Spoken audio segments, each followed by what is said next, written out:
ఏలూరు జిల్లా లింగపాలెం మండలం జూబ్లీనగర్ వద్ద ప్రైవేటు ట్రావెల్స్ బస్సు బోల్తా పడింది. ఈ ఘటనలో ఒకరు మృతి చెందగా నలుగురికి తీవ్ర గాయాలయ్యాయి. ధర్మాజిగూడెం నుంచి హైదరాబాద్ వెళ్తున్న భారత్ ట్రావెల్స్ కు చెందిన బస్సు ధర్మాజిగూడెం శివారులో ఆటోను ఢీకొట్టింది.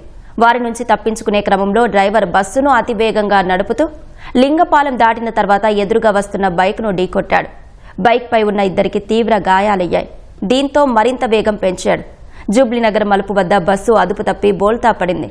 ఈ ప్రమాదంలో ప్రవీణ్ కుమార్ అక్కడికక్కడే మృతి చెందగా గాయాలైన నలుగురికి ఏలూరు ప్రభుత్వ ఆసుపత్రికి తరలించారు.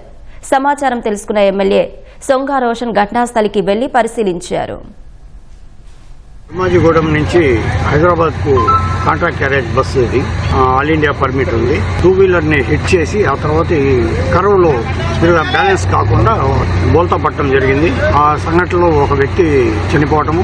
మొత్తం ఆ బస్సులో 15 మంది ప్రయాణికులు ఉన్నారు. వాళ్ళు నలుగురికి తీవ్ర గాయాలు, మిగతా వాళ్ళకి మైనర్ ఇంజూరీస్ అయినాయని చెప్పేసి ఇప్పుడే తెలిసింది. వాళ్ళందరినీ ఏలూరు ప్రభుత్వ ఆసుపత్రికి తీసుకెళ్లడం జరిగింది.